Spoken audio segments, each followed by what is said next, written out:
Bonjour, soyez bienvenus sur Smartness Maui TV. Aujourd'hui, nous allons étudier l'emploi de différentes prépositions. Qu'est-ce que c'est la préposition? La préposition permet une mise en relation entre plusieurs éléments de la phrase. Peut-être qu'un jour, tu as trouvé des exercices qui te demandent d'utiliser les différentes prépositions. Alors, tu t'es demandé quelle préposition je vais utiliser parmi les prépositions suivantes. La préposition en, de, dans, par, pour, sur, avec, au pluriel et de. Nous allons voir dans quel cas utiliser la préposition à tout d'abord. Nous utilisons la préposition à pour exprimer le lien tout d'abord. Exemple, je vis à Toronto. Ça, c'est le lien, c'est-à-dire que je vis à Toronto. A exprime le lien. Et puis, on utilise la préposition à pour exprimer l'air. Exemple, je te verrai à 6 heures. Je te verrai à 6 heures. Ça, c'est pour exprimer l'air. Il faut tout d'abord, lire et relire les règles générales pour utiliser ce type de préposition. Aussi, on utilise la préposition à pour exprimer le bénéficiaire. Exemple, ce jouet est agile. Ce jouet est agile. C'est-à-dire que le propriétaire de ce gilet, de nom de ce jouet est Gilles. Ça, c'est le bénéficiaire. Et puis, on utilise la préposition à pour exprimer le contenant ou bien la finalité. Le contenant, c'est-à-dire, par exemple, une cuillère à soupe, c'est-à-dire une cuillère contenant ou bien l'empris de la soupe. Et puis, une cuillère à soupe ou bien une cuillère pour servir la soupe. Ça, c'est la finalité. Et puis, on utilise la préposition à pour exprimer le prix. Exemple, des livres à 10 $. C'est-à-dire que peut-être que tu as acheté des livres avec une somme d'argent de 10 $. Des livres à 10 $. Ici, il faut retenir ça. On utilise la préposition à pour exprimer le lien, l'air, le bénéficiaire, le contenant ou finalité, aussi pour exprimer le prix. Maintenant, nous allons voir l'utilisation de la préposition de.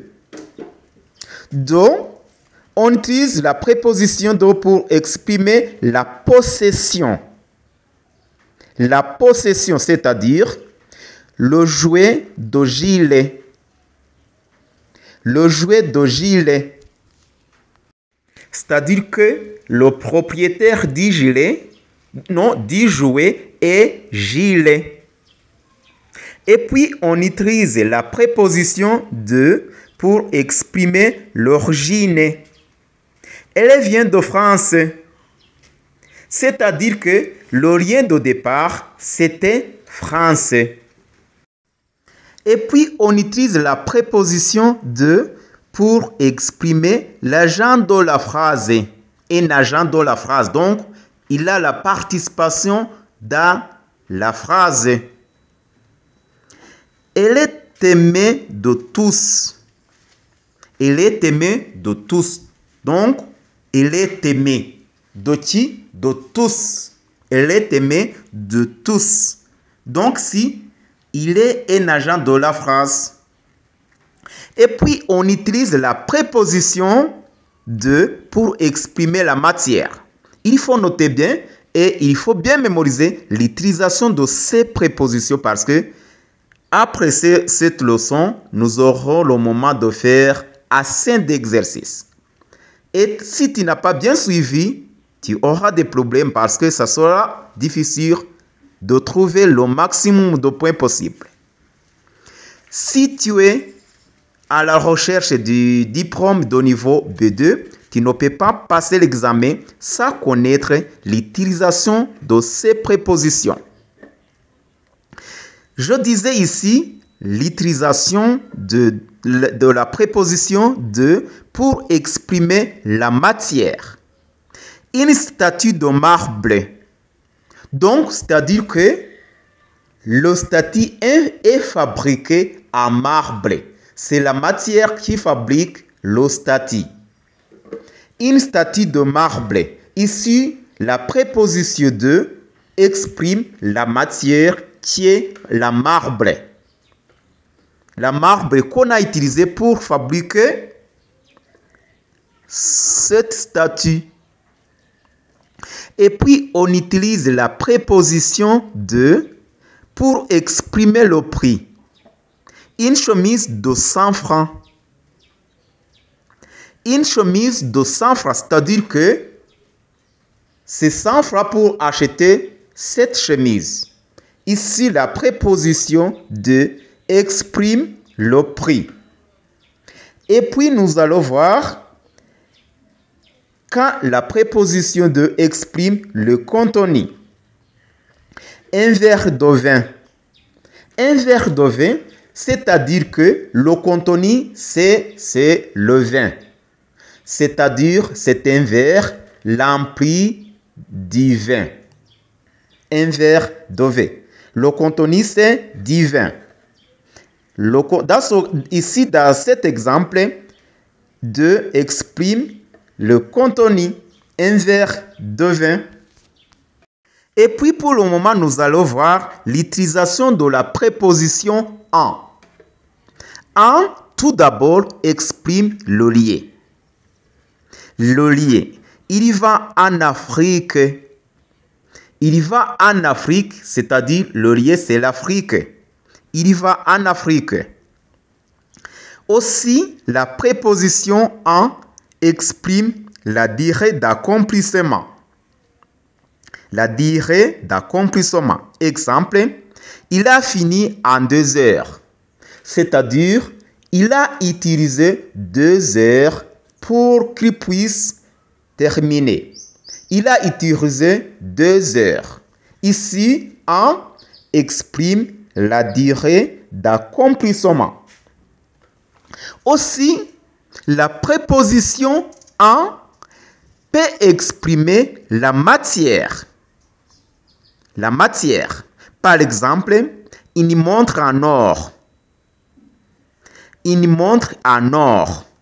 C'est-à-dire que c'est une montre qui est fabriquée en or, qui est fabriquée à l'utilisation d'or. On a utilisé la matière première comme or et puis on a fabriqué une montre en or.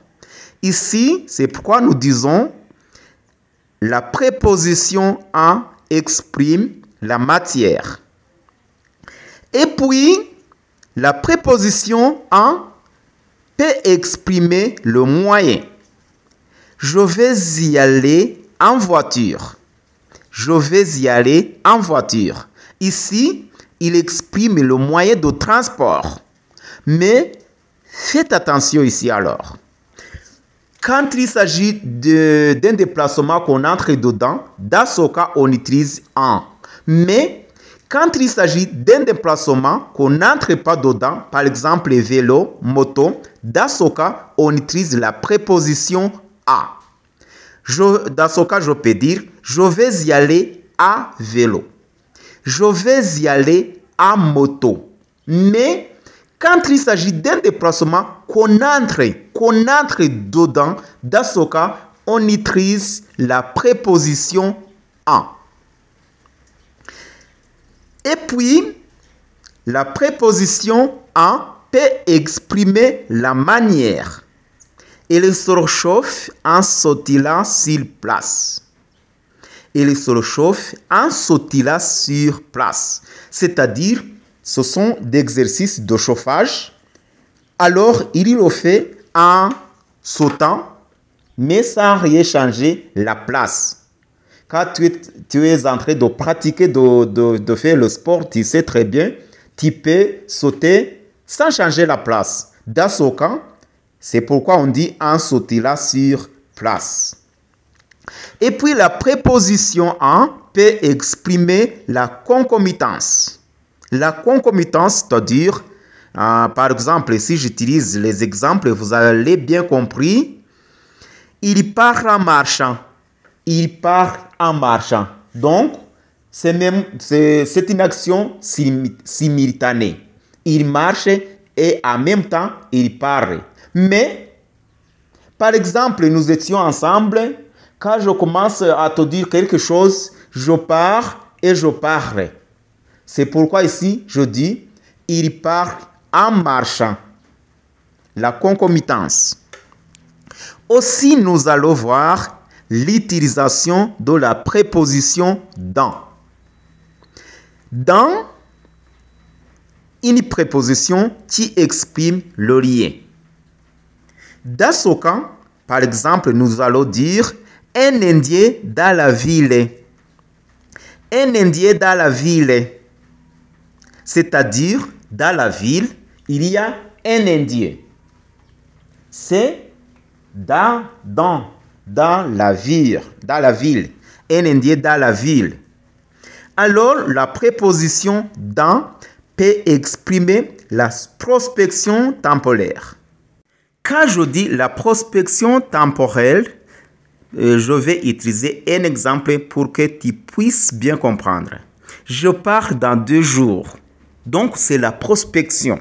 Je pars dans 2 jours. Ça peut aussi être à 1 jour et demi, à 2 jours et demi, à 3 jours. Dans, je pars dans 1 jour. Je fais la prospection temporelle. Dans, temps, vient du mot temporel, le temps aussi, temporel, prospection du temps. Aussi, je vais expliquer dans quel moment on utilise la préposition par. La préposition par est utilisée par exemple comme dans le camp pour exprimer un agent. Ils l'ont appris par un ami. Ils l'ont appris par un ami. Dans ce cas, c'est un ami. Un ami, c'est un agent qui a fait l'apprentissage. Qui a donné, qui a participé pour dispenser la leçon. Ils l'ont appris par un ami. Donc, c'est un ami qui a fait l'enseignement pour l'apprendre. C'est pourquoi ici nous disons que la préposition par exprime un agent. C'est un ami qui est l'agent qui a fait enseigner, qui a fait faire apprendre à l'air. Aussi, on utilise la préposition par pour exprimer le passage. Je vais utiliser un exemple pour bien comprendre. Il est passé par Toronto. Il est passé par Toronto. Donc, c'est le chemin qu'il a utilisé. Il est passé. C'est le passage seulement. Et puis, on utilise la préposition par pour exprimer le moyen. Il n'irait pas l'avion, par exemple. Le moyen, il n'irait pas l'avion, c'est-à-dire que tu vas trouver la lettre à travers l'avion. Donc, c'est l'avion qu'on a utilisé comme moyen de transport de la lettre. Il n'irait pas l'avion. Et puis, on utilise la préposition par pour exprimer la distribution. La distribution, ça vient du verbe distribuer. Et par exemple, quand on dit un livre par l'élève, un livre par l'élève, c'est-à-dire que tu vas donner un seul livre à un seul élève. C'est-à-dire si vous êtes 10 élèves, vous allez avoir un livre parce que vous êtes au nombre de 10, vous allez avoir 10 livres. Un livre par élève. C'est pourquoi ici nous disons c'est la préposition qui exprime la distribution. Aussi, nous avons la préposition pour. La préposition pour exprime tout d'abord le destination. Le destination. Par exemple, partir pour les tropiques. Partir pour les tropiques, c'est-à-dire le lieu de destination, c'est les tropiques. Dans ce cas, on utilise la préposition pour. À retenir bien, de mémoriser toute l'utilisation de ces prépositions. Il faut écouter et écouter aussi pour que tu puisses bien comprendre l'utilisation de ces prépositions. On utilise la préposition pour exprimer le but. Il est venu pour me voir. Quel objectif de venir? C'est pour me voir. Ça, c'est le but. Il est venu pour me voir. C'est l'objectif ou bien c'est le but de venir. Et puis, on utilise la préposition pour exprimer la durée projetée. Il part aujourd'hui pour 10 jours. C'est la durée projetée, c'est-à-dire qu'il va y rester pendant 10 jours. Mais ça peut dépasser, c'est la projection. C'est la durée projetée. Il part aujourd'hui pour 10 jours. Et puis, on utilise la préposition pour exprimer le prix. Je l'ai obtenu pour 10 $. Je l'ai obtenu pour 10 $. C'est-à-dire que le prix, c'est 10 $. Ici, dans cette phrase, pour exprime le prix. Aussi, nous allons voir l'emploi ou bien de la préposition sur. Sur est utilisé pour exprimer la surface. Quand il s'agit de surface, dans ce cas, on utilise la préposition sur. Exemple, pose ton cahier sur la table. C'est-à-dire, tu vas déposer ton cahier sur la surface de la table. Pose ton cahier sur la table. Ici, sur exprime la surface. Aussi, sur exprime âge prospectif. Il va sur ses 50 ans. Donc, 50 ans, c'est-à-dire qu'il est âgé de 50 ans.